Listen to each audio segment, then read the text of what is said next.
부흥회를 온 것 같습니다. 우리 찬양이 아주 참 오늘 말씀과 좀 일치되는 것 같습니다. 너는 내 것이다. 너무 좋습니다. 하나님이 이스라엘 백성들을 애굽에서 인도하시고 특히 이제 유월절이라고 하는 어린 양의 피를 통해서 구원함을 주시죠. 그리고 홍해바다를 건너고 광야길을 갑니다. 40년 동안 가면서 그들이 가나안 땅에 들어가서 어떻게 살아야 되는지, 어떤 백성으로 사명을 감당해야 되는지 이것을 가르쳐주는 기간이 40년이 걸린 거죠. 그들이 이제 시내산에서 십계명을 주시는데, 십계명을 주시기 전에 하신 일이 있습니다. 십계명보다 더 중요한 게 뭐냐면 하나님의 백성이 되는 거예요. 하나님의 백성이 되는 거. 그러니까 너는 내 백성이다. 이걸 얘기하는 거예요. 너는 내 백성이다. 그래서 여러분이 보시면 알지만 십계명 전에 나는 너희를 종되었던 애굽 땅에서 구해낸 여호와 하나님이다. 내가 구원자다. 너희들은 구원받은 나의 백성이다. 이거를 강조해요. 이거를 엄청나게 강조하죠. 끝까지 가나안 땅에 가서도 너는 거룩한 백성이야. 너는 내 백성이야. 그 정체성을 잃어버리면 망하는 거예요. 그 정체성을. 오늘날도 마찬가지로 한국 교회가 정체성을 잃어버리면 망하는 거예요. 아무리 숫자가 많아도, 아무리 부유해도, 아무리 잘 살아도 예수 믿는 사람이 속은 맛을 잃어버리면 버려져서 아무 쓸모없는 것처럼 하나님의 백성이 거룩성을 잃어버리고 하나님의 백성의 정체성을 잃어버리면 무슨 소용이 있겠어요, 이게. 오늘 본문이 그걸 얘기하는 겁니다. 사도 바울이 이 로마서를 통해서 내가 누구냐 하는 걸 말하는 거예요. 하나님의 소명을 받은 자라는 거잖아요. 지금 바울이 이제 그 얘기를 하는 겁니다. 오늘 본문은 7절까지 읽었지만 사실은 3번에 나눠서 해야 될 부분인데, 그래서 오늘은 1절, 2절에 대한 부분만 말씀을 드리려고 합니다. 이게 로마서 여러분 많이 들어보셨죠? 로마서. 그럼 로마서는 사도 바울이 로마에 가서 복음을 전하고 싶어. 이게 바울의 꿈이에요. 사도 바울이 예수님을 믿고 나서 이 세계 복음화를 이루고 싶은데, 그 세계 복음화를 이루려면 로마라고 하는 나라에 가서 이 복음을 전해야 되는 거예요. 근데 로마를 가려고 하는데 여러 가지 사정으로 갈 상황이 되질 않는 거죠. 그래서 바울은 내가 이러다가 죽을 수 있겠다. 내가 순교를 당할 수도 있겠다. 그런 생각이 들어서 로마서를 정리를 한 겁니다. 이것을. 그래서 이 복음을, 그러니까 사도 바울이 받은 복음, 그 복음을 정리해서 편지로 보낸 것이 로마서예요. 그래서 성경 중에 다이아몬드라고 그러죠. 이 로마서를. 로마서만큼 복음에 관한 것을 아주 강력하게 증언하는 부분이 아마 로마서가 최고의 복음적인 말씀이라고 말을 하고 있습니다. 근데 그 증거가 뭐냐면 로마서를 통해서 어거스틴이 주께로 돌아오는 기적이 일어나잖아요. 어거스틴이 16년 동안이나 그 어머니의 눈물의 기도를 통해서 31년이라고 그러는데, 그거는 그의 돌아온 나이를 생각하면 그러겠죠. 그러니까 방탕한 기간을 보면, 그래서 그게 어쨌든 31년 만에 돌아오는데, 그 어머니의 기도를 통해 돌아오는데, 그게 로마서 13장에 나오는 나제와 같이 단정히 행하고 오직 예수 그리스도를 옷 입고 정욕을 위하여 육신의 일을 도모하지 말라 하는 이 말씀이 아이들의 노래하는 소리가 그렇게 들려온 거예요. 이게. 그래서 결국은 그가 주께로 돌아오게 되는데, 사실은 이 구절이 이게 좀 약간의 조금 신비적이지 않습니까? 근데 사실은 그 배경이 있어요. 배경. 그 배경이 뭐냐, 암브로시우스라고 하는 이 사제가 복음을 깨달은 사람이에요. 그래서 이 사람이 복음을 이 어거스틴에게 전했어요. 그러니까 어거스틴이 굉장히 갈등을 많이 하고 있었어요. 복음을 들었기 때문에. 그래서 수도 없이 그가 결심을 하지만 안 되는 거예요. 돌아와야겠다고 결심하는데 안 되는 거예요. 자기 힘으로. 불가능한 거예요. 그래서 결국은 그러던 중에 이 말씀이 하나님의 음성으로 들려온 거죠. 하나님의 음성으로. 그러니까 이게 어거스틴에게 있어서는 이 로마서가 자기 인생을 바꿔놓은 거예요. 이게 로마서라는 것은 복음이 자기 인생을 바꿔놨다는 거죠. 마틴 루터도 마찬가지예요. 마틴 루터도 자기 죄의 문제에 대해서 이걸 어떻게 이 문제를 해결하는가 그 늘 가슴 아픈 양심의 가책이 있었는데 그는 가톨릭 신부였잖아요. 근데 이 로마서를 통해서 믿음으로만 이렇게 되는구나 이걸 깨닫고 나서 교황청을 향해서 도전을 하는 거예요. 죽음을 각오하고. 그때는 뭐 종교재판이 있기 때문에 그냥 사형하면 죽는 거예요. 제명시키면 끝나는 거예요. 그런데 그는 복음을 깨닫고 나서 그럴 수가 없어요. 가만히 있을 수가 없어요. 그래서 이 복음을 외친 겁니다. 교황청을 향해서 대답하라. 성경적이냐? 당신들이 하는 일이 성경적이냐? 이게 면죄부가 진짜 성경의 말씀대로 하는 거냐? 진짜 행함으로 구원을 얻는 거냐? 이런 것들을 계속해서 도전을 하게 된 겁니다. 그래서 결국은 이 마틴 루터가 승리하게 되죠. 그래서 우리가 이 개신교가 생겨난 거예요. 이 로마서를 통해서 오직 믿음으로, 오직 은혜로 된다는 것이죠. 이런 부분들이 웨슬레도 마찬가지죠. 웨슬레도 그가 엄청난 일을 하고 있었지만 복음을 깨닫지 못했는데 어느 날 시골교회 지나가다가 거기서 말씀을 듣다가 이 로마서를 듣는 등에 자기가 고민하다가 거기서 복음을 깨닫게 되는 겁니다. 이게 많아요. 여기 아주 일본의 타이세이 이 사람은 원래 스님이었는데 스님이 책을 많이 보니까 성경책을 갖다 놓고 보다가 로마서를 읽다가 거기서 로마서 8장 32절에 자기 아들을 아끼지 아니하시고 우리 모든 사람을 위해 주신 이가 어찌 그 아들과 함께 모든 것을 우리에게 은사로 주시지 않겠나. 이 말씀에 탁 들어와서 이 스님이 예수님을 믿게 된 거예요. 예수님을. 이 놀라운 일이죠? 그 말씀은 능력이라는 거예요. 복음은 능력입니다. 복음에는 하나님의 의가 나타나서 믿음으로 믿음에 이르게 하나니 오직 의인은 믿음으로 살리라 함과 같으니라. 여러분 우린 믿음으로 살아야 돼요. 믿음 없이는 살 수가 없어요. 이게 복음을 깨달은 사람이요. 이게 하나님의 백성이라고. 이게 구원받은 사람이요. 그래서 여러분들은 요즘에는 뭘로 살아야 돼? 요즘 같은 시대에는 돈이 있어야 사는 거야. 지식이 있어야 사는 거야. 정부 사회에는 알파고니 AI니 이게 지금 이게 우리가 상상을 초월하는 일들이 막 일어나고 있어요. 이 세상에. 그런데 실제로 우리가 살 수 있는 것은 뭐냐면 믿음이 있어야 살아요. 믿음으로. 이게 바꿔서 말하면 하나님의 은혜로 산다는 거예요. 하나님 말씀 먹지 않으면 죽어요. 다 죽어요. 그럼 우리가 믿는 믿음은 아무것도 아닌 거예요. 그 여러분 가슴속에 항상 그게 있어야 돼. 나는 하나님 아니면 살 수가 없어요. 나는 주님의 은혜가 아니면 살 수가 없어요. 이게 믿음이라니까. 자, 여러분은 그러시죠? 우리 옆에 분에게 해보세요. 난 믿음 없이는 못 살아요. 한번 해보세요. 이게 하루에도 10번씩은 나오셔야 돼. 하나님의 은혜 없이는 살 수 없습니다. 그래서 로마서는 이런 겁니다. 하나님의 의. 이 하나님의 의는 절대로 자기 스스로 구원받을 수 없다라는 거예요. 그러니까 하나님이 우리에게 계시해 주시고 보여주셔야 돼요. 보여주셔야 하나님이 보이는 거예요. 여러분 스스로가 믿음을 클 수 없어요. 누군가의 도움을 받아야 돼요. 목사님이 도움을 받든지 성령님의 도움을 받든지 성경의 도움을 받아야만 우리는 은혜를 받게 돼 있어. 그리고 거듭나게 돼 있어요.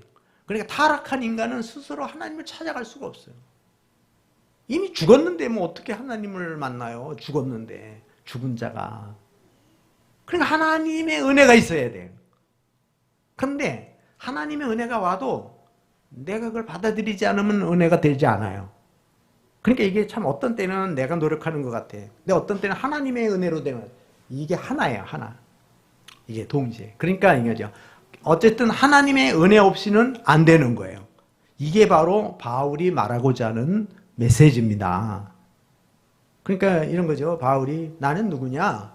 나는 누구냐 하는 걸. 그랬을 때 이 얘기를 하는 겁니다. 나는 예수 그리스도의 종이다. 이렇게 얘기했어요. 같이 해보시죠. 나는 예수 그리스도의 종이다. 그럼 사도 바울이 그 당시에 최고의 학문을 가진 사람이고 권력을 가진 사람이고 아무것도 부러울 게 없는 사람이에요. 존경받는 사람이에요. 율법의 아주 최고의 율법의 지식을 가진 사람이에요. 그런데 이 사도 바울이 다메섹에서 예수님을 만나고 난 후에 내가 헛살았구나. 하나님을 위한다고 그러는데 하나님을 대적하는 자가 된 거 아닙니까? 이게 복음을 깨닫지 못했을 때 예수 믿는 사람을 잡아 죽이면서 난 하나님을 위해서 일한다 이렇게 생각을 한 거예요. 그러는데 이 사도 바울은 이 예수님을 만나고 나서 깨달은 게 뭐냐면 나는 예수 그리스도의 종이다 이렇게 표현한 거예요. 자, 이게 무슨 얘기냐면 이런 거죠. 예수는 구원자고 그리스도는 기름 부음을 받았다는 거예요. 기름 부음을. 그 기름 부음을 받았다는 게 뭐냐면 세 가지입니다. 구약에서 왕을 세울 때 기름 붓고 선지자를 세울 때 기름 붓고 그 다음에 제사장을 세울 때 기름 부어요. 그러니까 그리스도라는 이름을 붙이려면 왕, 선지자, 제사장 세 가지를 다 가져야 돼. 그분이 누구냐? 예수님밖에 없어요. 그래서 예수는 그리스도, 예수는 그리스도다 이렇게 말하는 것은 예수님만이 그리스도라는 거예요. 그러니까 예수 그리스도라는 말은 나의 왕이시고 나의 선지자고 나의 제사장이다 그런 뜻이거든요. 그러니까 이 사도 바울은 예수 그리스도의 종이다 이렇게 표현한 겁니다. 자, 이 말은 뭐냐면 이런 거죠. 자기 자신을 가르쳐서 말할 때 자신을 가르쳐 말할 때 예수님은 나는 예수님의 종이다. 이것은 자기 명예는 사라지지만 예수 그리스도로 자기 가슴에 채워졌다는 거거든요. 자, 이 말은 뭐냐면 예수님의 마음을 가지고 산다라는 거예요. 네. 이제 사도 바울의 속에 있었던 것들을 다 버렸어요. 다 버리고 이제 뭐냐면 예수님으로 채운 거예요. 그러니까 예수님의 마음이 살아있는 거예요. 예수님의 영이 살아있는 거예요. 자, 여러분 종이라는 말이 듣기 좋습니까? 노예로 사는 거. 노예. 별로 안 좋죠? 근데 세상의 노예가 되는 건 비굴하고 비참한 거예요. 돈의 노예가 되면 망하는 거예요. 정욕의 노예가 되면 망하는 거예요. 정치의 노예가 되면 망하는 거예요. 그런데 예수님의 종은 망하지 않아요. 예수님의 종이 되는 건 영광스러운 거예요. 영광스러워. 그래서 여러분 주님의 종이 된다는 게 얼마나 복된 겁니까? 그러니까 이 사도 바울은 나는 예수 그리스도의 종이다 이렇게 선포하는 거예요. 어디든지 그렇게 살아가는 거예요. 자, 그러니까 우리 소명이라는 말이 뭐냐면 부르심이라는 건데 부르심엔 두 가지가 있어요. 하나는 뭐냐면 하나님의 백성으로 부르셨다는 거고 구원자로. 또 하나는 뭐예요? 우리에게 사명을 주셨다는 거예요. 그래서 내적 부르심과 외적 부름이 있다는 거예요. 이걸 합쳐서 소명이라고 그래요. 소명. 근데 이게 첫 번째 관문이에요. 이게 없는 사람은 방향이 없어. 방향이 없어요. 제자 훈련에서도 아주 중요한 게 뭐냐면 선택이에요. 예수님이 선택해야 제자가 되는 거예요. 부르심.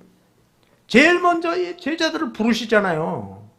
마태를 부르시고 베드로를 부르시고 다 부르시는 거예요. 여러분 부르심을 받으셨나요? 예? 이게 없으면요 의욕이 없어요. 이게 대사 그 대통령으로부터 임명을 받아야 그 대사가 되는 거예요. 대통령으로 임명을 받아야 되는 거예요. 예수 그리스도로부터 부름을 받아야 그리스도인이고 왕 같은 제사장이고 거룩한 나라고 그의 소유된 백성이고 이게 얼마나 자부심. 아주 자부심 있는 거잖아요, 이게. 예? 얼마나 뛰어난 겁니까? 제가 이제 몇 년 전에 대한석탄공사가 여의도에 있을 때, 본사가 거기 있을 때, 괜찮을 때, 거기 이제 신우회에 가서 말씀을 전하러 갔는데, 처음 가니까, 뭐 그냥, 얼마나 이 의자가 그냥 뭐 이게, 그래서 그냥, 사장님이 앉는 자리를, 여기 앉아서 전화를. 이 자리가요, 국회의원들 국정감사 오면 여기 앉고요. 장관님들 무슨 여기 앉고요. 회장, 사장님 여기 앉들. 그래서, 제가 앉아도 되나? 앉아서. 그리고 말씀을 전하고 왔어요. 좀 제가 기분이 좀 붕 떴겠죠? 네? 그래서 제가 와가지고 제 아내한테 이랬어요. 여보, 내가 오늘 어디 갔다 왔는지 알아요? 내가 대한석탄공사 본사 갔는데, 거기가 국회의원이 하는 자리, 장관들이 하는 사장님이 하는 자리래. 그랬더니, 우리 집사람이 아무 반응이 없어. 그런데 조금 있다가 뭐라냐. 그 이상하네. 목사님이 최고지. 그래서 내가, 와, 맞아. 내가 그거 맞는 건데, 해본 거야. 그런데, 진짜, 목사님보다 더 좋은 자리가 어딨어. 영광스러운 거 아니겠어요? 목사님은요, 아무것도 아니에요. 목사님이 대단해 보여도요, 진짜 목사님이라고 하는 자리는 섬기는 자리. 뭐 세상에 어디 가서 음식을 마음대로 먹을 수 있나, 놀러로 마음대로 갈 수가 있나, 어디 가는 데마다 다 아는 사람들이 있으니까 이거 조심스럽잖아요. 굉장히. 돈을 많이 벌으면 목사님 왜 이렇게 돈이 많아? 가난하게 살면 왜 이렇게 가난하게 살아? 그러지 않겠습니까? 안 그래요? 목사님 부자로 사는 게 좋을 것 같아요. 부자로 살면 교인들 다 도망가요. 그럼 가난하게 살면 왜 이렇게 궁생맞게 사냐고 그래요. 그러니까 이게 너무너무 힘들어요. 그런데 복음 안에서 자유를 누리는 거예요. 이게 가치 있는 일이기 때문에. 네? 그러니까 사도 바울이 나는 예수 그리스도의 종이다. 예수님의 종으로 사는 것이 너무너무 축복이 되다는 거예요, 바울이. 좀 이런 마음이 있어야 되지 않겠어요? 예수 믿는 사람들이 나는 예수 믿는 게 나는 그리스도인입니다. 그걸 책 쓰는 분들이 많아요. 정근모 그 장로님도 그렇고 또 많은 선교사님들 그렇고 어떤 나라의 왕자가 그거를 버리고 예수 믿는 사람이 됐더라고. 그래서 그 선교사들이 그 책에 나온 걸 보니까 근데 그게 또 성경에 나오잖아요. 모세가 그랬잖아요. 애굽의 왕이 될 수 있었는데 양자로 들어갔잖아요. 근데 그걸 다 포기하잖아요. 포기하고 자기 백성과 고난받는 것을 애굽의 보화를 누리는 것보다 더 귀하게 여겼다는 거 아니에요. 이 모세가. 그러니까 위대한 지도자가 되는 거예요. 이스라엘 백성들에게 있어서는 이 모세라고 그러면 대단한 지도자가 되는 거예요, 이게. 그러니까 히브리 기자가 그의 믿음을 칭찬한 거 아닙니까, 이게. 근데 우리는 그러잖아요. 요즘에 그런 말이 있어요. 사도 바울이 버린 거를 우린 주워 담고 있다고 지금. 그거 찾으러 다니고 있다고. 교회가. 우리 지도자들이 말이야. 이게. 그래서 목사님들은 내려놓는 연습을 많이 해야 돼. 내려놓는 거. 그게 참 힘든 일이지만 그게 왜 그래야? 그래 주님으로 채워지니까. 그 주님의 능력으로 채워지는 거잖아요. 주님의 역사로 채워지는 거 아니겠어요, 이게? 우리 예수 믿는 사람들도 다 내려놓을 수는 없지만 우선순위가 예수 그리스도가 돼야 된다는 거예요. 그 사람을 누가 이길 수 있습니까? 사망이나 권세나 능력이나 천사나 아무 피조물이라도 예수 그리스도 안에는 사랑에서 끊을 수 없느니라. 끊을 수 없다는 거 아니겠어요? 예수님이 우리를 선택하셨기 때문에. 모세도 나는 하나님의 종이라. 여호수아도 나는 하나님의 종이다. 다윗도 하나님의 종이다. 그럼 하나님은 나의 왕이다. 그렇게 말하잖아요. 이게. 그러니까 그들의 인생이 멋진 삶을 사는 거예요. 예? 우리 인생에 있어서. 얘기 들으셨죠? 빅토리아 여왕이, 이게, 어느 자매가 아주 믿음이 좋다고 그래서 갔더니 대화를 나누다가 지금까지 찾아온 손님 중에 최고 손님이 누구십니까? 그러니까 예수님이십니다. 이렇게 나올 줄 알았는데 폐하 여왕이십니다. 그러니까 왜 내가 최고의 손님이냐고. 예수님이지. 그러니까 아닙니다. 폐하 여왕이십니다. 예수님은 우리 집의 손님이 아니라 우리 집의 주인이십니다. 그럼 여러분, 예수 그리스도는 우리의 주인이세요. 주님, 주님, 나의 주님, 생명의 주인, 축복의 주인, 모든 것의 주인이 하나님이시라는 거예요. 이 교회의 주인이 예수 그리스도란 말이에요. 예수. 여러분, 진짜 이 교회의 주인이 예수님이라고 믿으십니까? 그럼 여러분 자부심이 있는 거 아니에요? 자, 가만히 생각해 보세요. 여러분 이 교회에 희망이 있습니까? 기대감이 되십니까? 이야! 기대감이 되세요? 이 장로님 한 분이 100억을 가지신 분이 장로님이 나오시는데 11조를 한 1억씩 하신다. 그러면 여러분들이 기가 다 죽어갖고 있겠습니까? 그러면 아마 힘이 10배는 솟아날 것 같아. 그죠? 1억씩 헌금하는 분이 있다면. 목사님 그렇겠죠? 나 그럴 것 같아. 이게 뭐. 여러분. 그런데요. 예수님은 뭐예요? 주인이시라니까요. 그러니까 이 교회 주인이 100억을 가지신 분이 주인이 아니고 와서 그분이 헌신하는 게 아니라 우리 누가? 예수 그리스도가 주인이시라는 거예요. 그러니까 이걸 바꿔서 말하면 만물의 주인이시라는 거예요. 그러니까 주님의 마음에 들면 물질은 문제가 되지 않아요. 주님의 마음에 들면 모든 것이 다. 모든 것이. 그러니까 주님의 교회는 영원히 망하지 않는다는 거 아닙니까? 음부의 권세가 절대로 이길 수 없다는 거 아닙니까? 이게. 여러분 주님을 의지하는 게 얼마나 재밌는지 아세요? 제가 은퇴하고 나서요. 제가 10년을 앞당겨서 조기 은퇴를 했는데 그러면 딴 분들이 생각할 때 뭐 돈을 많이 벌어 놓으셨나 보지. 먹고 살 게 되나 보지. 그래서 그만두셨겠지. 그러지만 저 아무것도 없어. 은퇴할 때 통장에 돈 하나도 없었어. 그럼 내가 재산이 뭐이냐?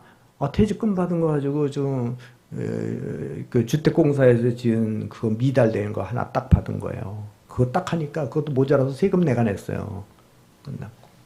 그럼 교회에서 얼마 나오냐? 100만 원 나와요. 자, 100만 원 갖고 여러분 어떻습니까? 돈 남을까요? 솔직히 100만 원 갖고 돈 남아요? 안 남아요? 남을 수도 있겠지. 예? 남을 수도 있겠지. 그러나 아무것도 못해요. 공과금만 100만 원 넘게 들어가더라고. 공과금만. 관리비부터 무슨 전화요금부터 이 수도세부터 이게 그러니까 뭐 이게 그렇게 나가는 게 한 150 정도가 나가더라고 지금 보니까. 자, 그러니까 처음엔 정신없이 몰랐는데 어느 정도 지나가는데 이런 생각이 들어가더라고. 마이너스가 막 나는 거예요. 그래서 하나님 일용할 양식 좀 주세요. 하나님 조금 더 주시면 좋은 일 좀 하면서 살게요. 여러분은 웃으시지만 저는 가슴이 막 미어지는 거예요. 이게 조기 은퇴한다고 잘난 척 하더니 그거 봐라. 그러지 않겠어요? 그런데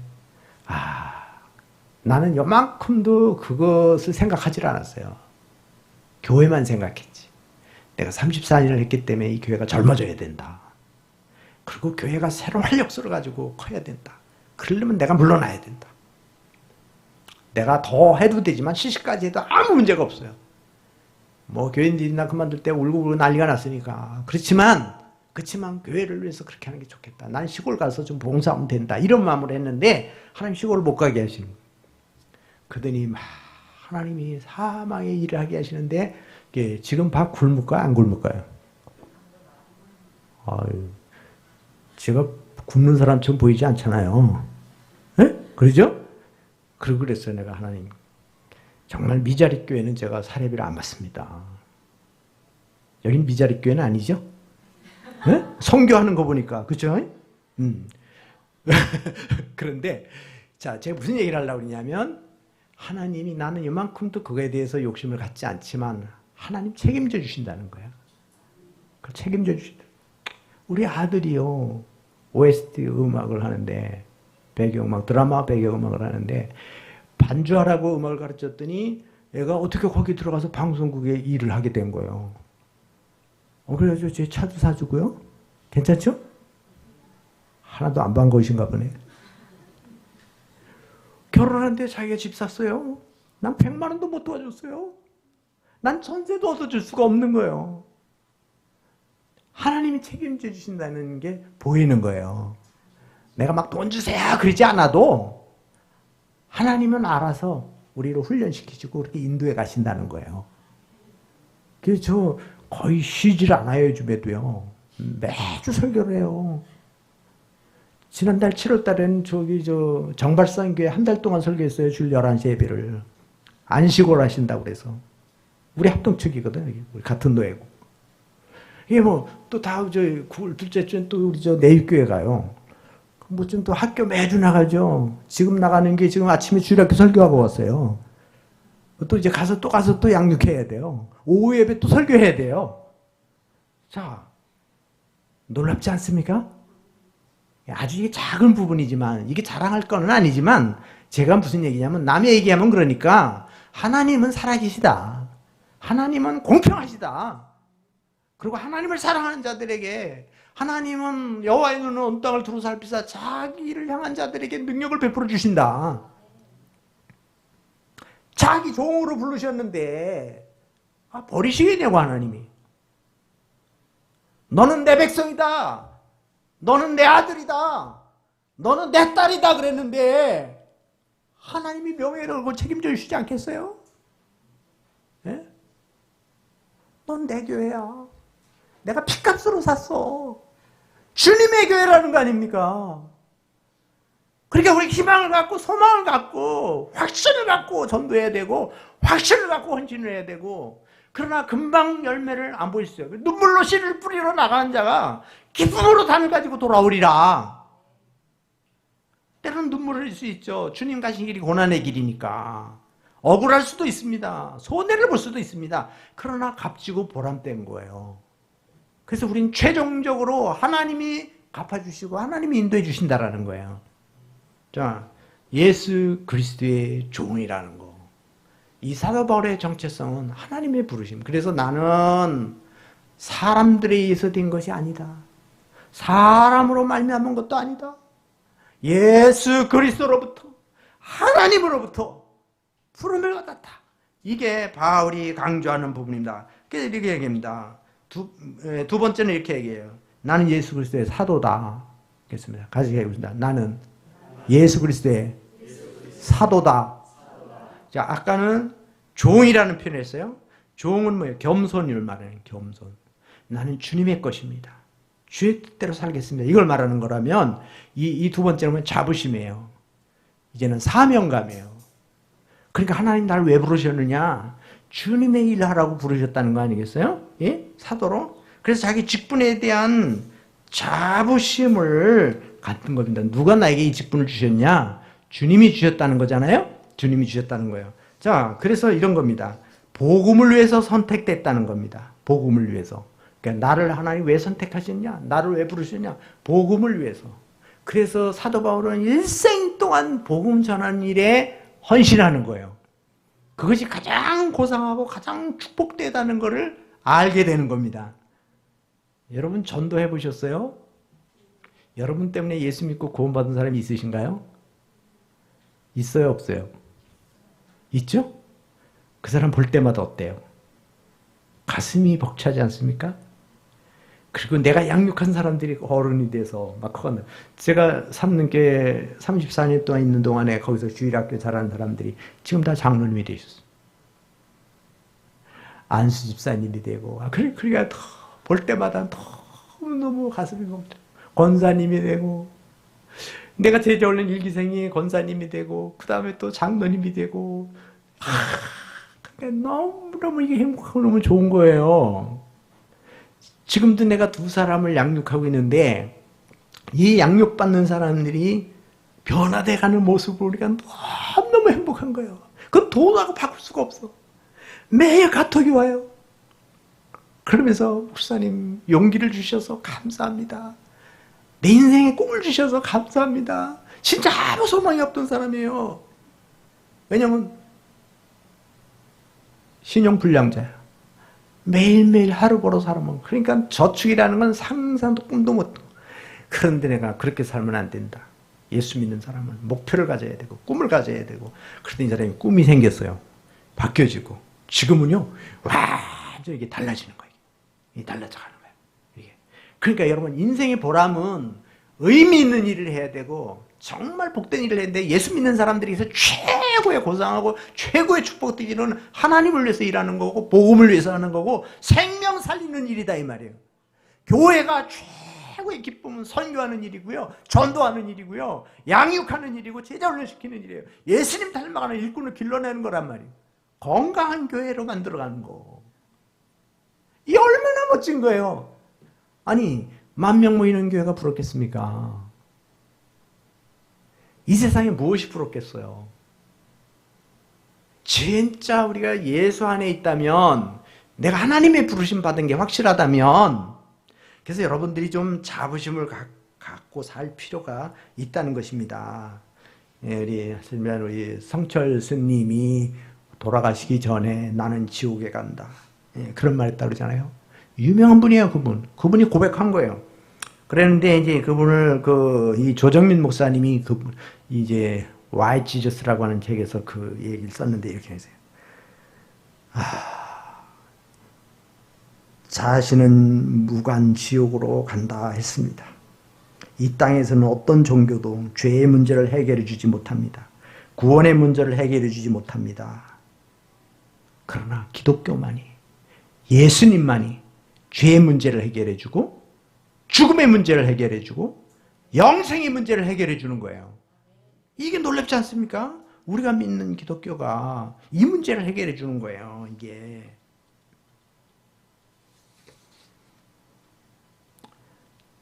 자, 이제는 나 자신이 얼마나 귀한 존재인가를 여러분들이, 이게 저도 그래요. 제가 이제 소명, 그러니까 소명. 제가 예수 믿는다고 쫓겨나가지고,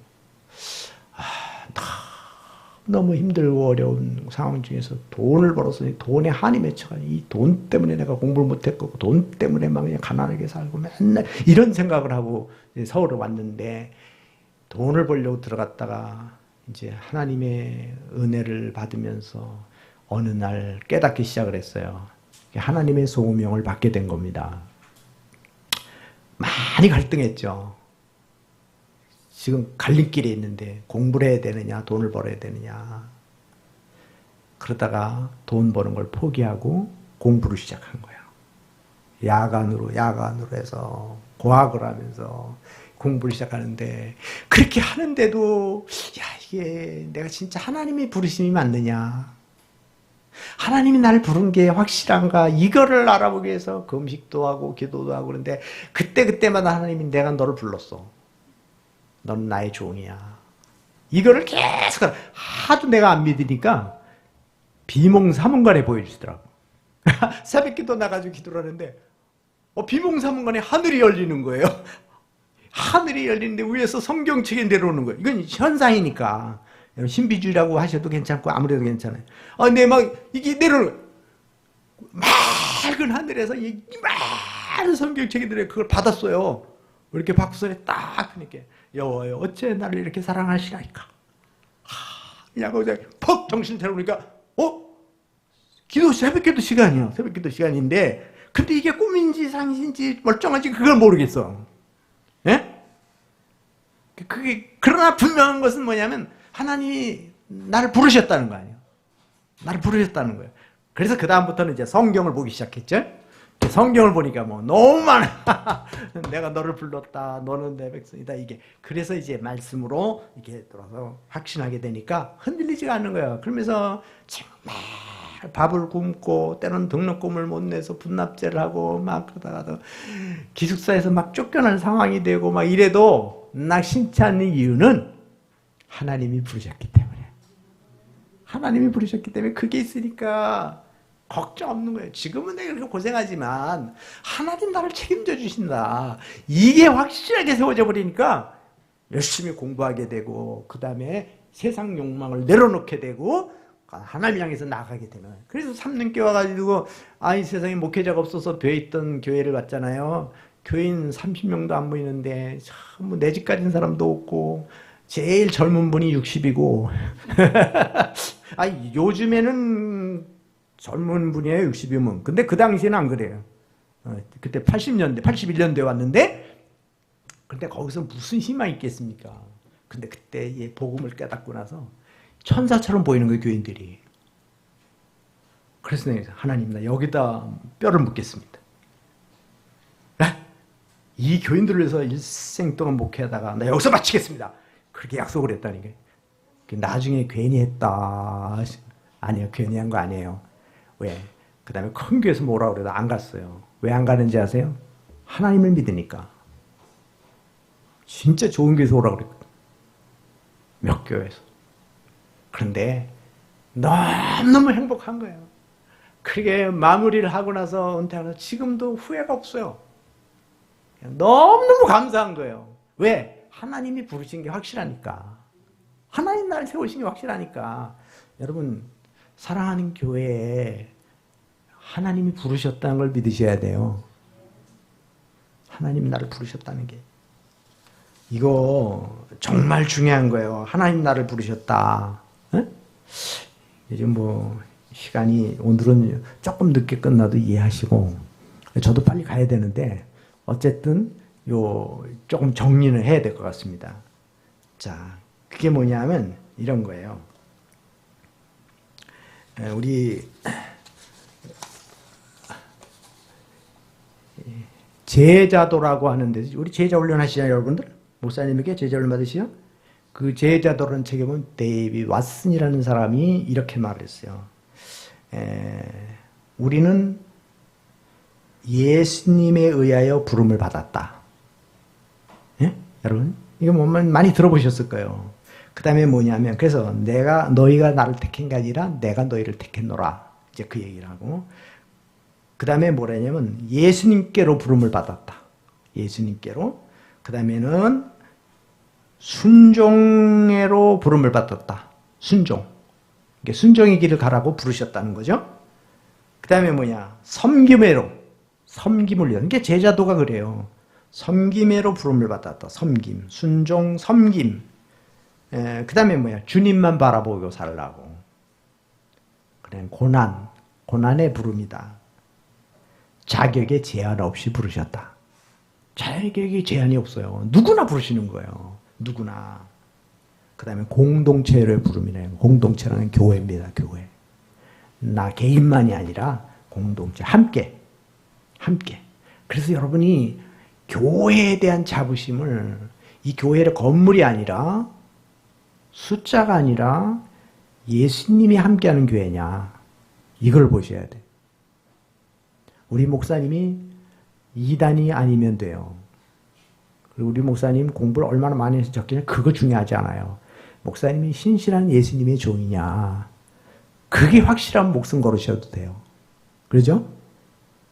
근데 제가 볼 땐 목사님 믿으실 만해요. 믿으면 제가 아주 마음에 감동이 와요. 우리 목사님 전화만 받으면 그날은 하루 종일 신선하고 참 사랑하고 싶고 좀 도움이 됐으면 좋겠고 그런 마음이 생기는. 훌륭하시잖아요. 그러니까 목회자를 어떤 목회자를 통해서 영적인 복을 받기 때문에 목회자가 신뢰가 돼야 돼. 교회는 목회자고 성도들이에요. 그 성도들은 만들어가는 거예요. 그래서 별 사람 다 와도 괜찮아요. 그러나 다 그 사람도 변화되면 되는 거니까. 그러나 목사님은 안 돼. 목사님은 언제 변화돼? 목사님은. 그렇죠? 그러니까 목사님은 그 자리를 지키고 계셔야 되고 성도들은 이런 사람 저런 사람 다 올 수 있다 이 말이에요. 중요한 건 건물이 아니라 그 교회라는 것입니다. 자, 여러분 예수님의 교회가 맞습니까? 그게 믿어지신다면 여러분들이 최선을 다하시면 하나님이 큰 교회 가서 편안하게 예수를 믿는 것보다는 더 영적인 유산을 받을 수 있습니다. 하나님이 살아계시다면 누구에게 축복해 주시겠어요? 편안하게 예수 믿는 사람이 그건 뭐 이미 상 다 받은 거예요. 그러나 내가 뭔가 헌신할 게 있어야지. 뭔가 섬기게 있어야지. 그렇지 않겠습니까? 십자가 없이 어떻게 부활의 영광이 있어? 십자가 없이 절대로 부활의 영광이 있을 수 없는 거다 이 말이에요. 자, 그래서 그러잖아요. 너는 내 백성이다. 너는 내 아들이다. 이 부분에 대해서 제가 이거 한 가지만 하고 마칠게요. 바보 빅터라는 얘기 들어보셨습니까? 바보 빅터. 책으로 나온 건데, 이게 이제 마시멜로 이야기를 쓰신 분이 쓴 거예요. 이게 호야킴 더 포사다라고 하는. 근데 이제 이건 실화예요. 빅터가 어려서 어떻게 했는지 바보가 됐어요. 바보. IQ가 73이에요. 수준이 좀 낮죠? 그러니까 아이들이 무시하고 사람들이 무시하고 선생님도 무시하고 그렇게 해서 17년을 살았어요. 17년을 살았는데 어느 날 고속도로를 지나가다가 애플 회사에서 수학 문제를 하나 냈는데 이걸 아는 분은 풀어서 보내줘라. 그런데 그거를 적었어요. 근데 풀었어요. 그걸 보냈어요. 애플 회사에 연락이 왔어요. 당신 우리 정식 직원으로 채용하겠다. 그래서 회장을 만났어. 나는 학교를 많이 못 다녔습니다. 괜찮다. 우린 그걸 보는 게 아니다. 학력 보는 게 아니다. 당신 같은 기발한 그 지혜를 가진 사람이 우리에게 필요하다. 그래서 거기 취직을 한 거예요. 이 사람이 나중에 점점 발전해서 어디까지 갔냐면 이 멘사협회라는 데가 있어요. 멘사협회. 세계의 0.1%에 들어가는 2%에 들어가는 사람들만이 모이는 그런 모임이에요. 거기 회원이 돼요. 예? 이 바보가. 바보가. 그리고 거기 회장이 돼요. 근데 이 과정에서 무슨 일이냐면 학교 선생님이 나중에 그걸 뒤져보니까 이 아이가 IQ가 173이야. 173인데 선생님이 잘못 기재를 했어. 옮겨 적는 가운데 73으로 적은 거예요. 근데 그거를 레이첼 선생님이라는 분이 그거를 발견하고 그걸 다 주워보다가 발견해가지고 이 아이에게 찾아와서 야, 너가 천재인데 학교의 실수로 이렇게 됐다. 그러니까 잘 보세요. 이 이야기를 듣기 전까지는 바보로 살았어. 자기 바보인 줄 알았어. 기가 막히죠? 근데 그걸 듣고 난 순간부터 180도로 천재가 된 거야, 천재가. 야, 나는 천재구나. 아유. 그래서 뭐라고 얘기를 하냐면, 이런 말을 해요. 나는 바보로만 살았다. 나는 세상의 눈으로 살았던 내 인생을 돌려받겠다. 나는 그 어떤 세상의 말보다 내 생각을 가장 존중하겠다. 나는 나를 사랑하겠다. 나는 내가 좋아하는 것을 그런 일을 하겠다. 나는 나의 미래를 두려워하지 않겠다. 예수 그리스도 안에서. 믿음 안에서. 그리고 멘사협회 회장이 돼가지고 거기서 취임사에서 그 레이첼 선생님이 거기 초대에 앉았는데 나는 우리 선생님을 최고로 존경합니다. 내가 힘들 때나 바보로 있을 때나 좋을 때나 언제나 나를 변함없이 관심 가져주고 사랑해줘.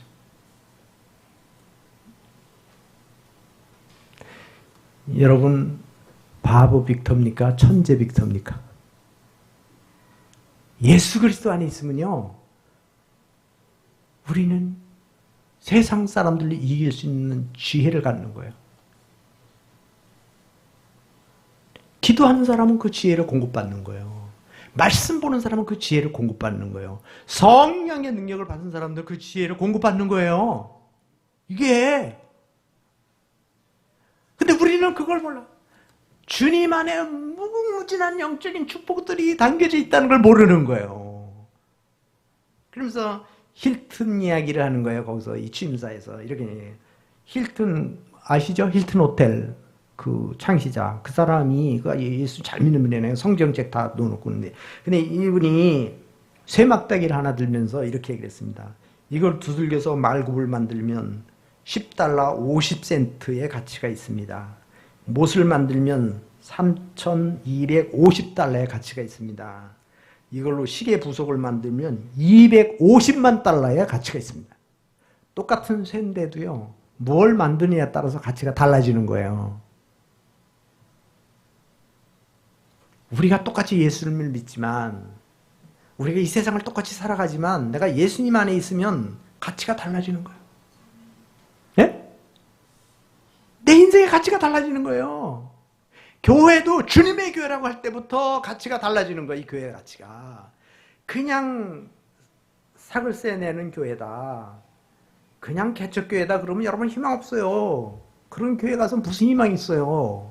그런데 이 교회는 주님의 교회다. 예수님이 주인이시다.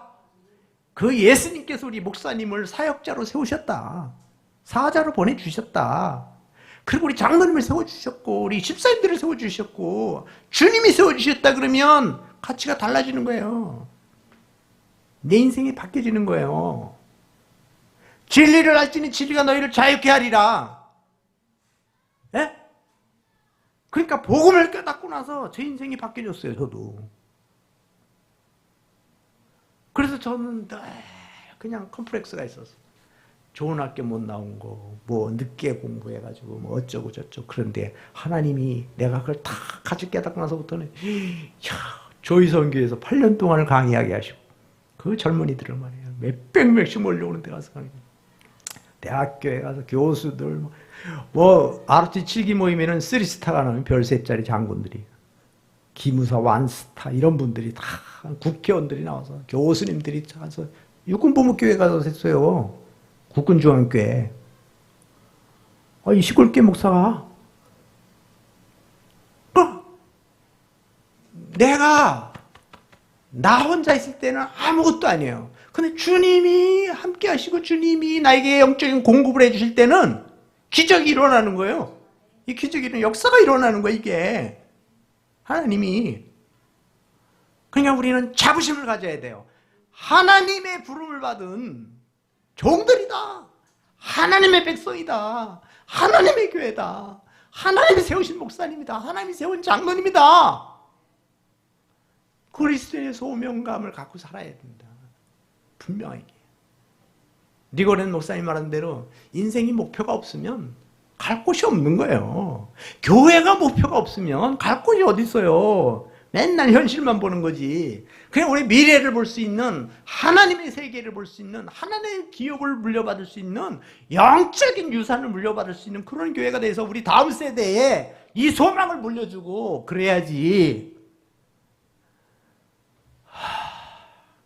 이게 줄 게 있어야 됩니다. 손자들을 만나도 뭔가 줄 게 있어야 되고, 안 믿는 사람을 만나도 내 속에서 줄 게 있어야 되는데, 정말 내게 있는 것으로, 나에게 있는 영적인 것으로 그들에게 나눠줄 수 있는, 희망을 줄 수 있는 이런 제자들, 그런 사람들이 돼야지. 그래서 우리 마음이 중요한 거예요. 내 마음을 주관하시는 분이 누구냐? 하나님이다 이 말이에요. 하나님. 예? 영적인.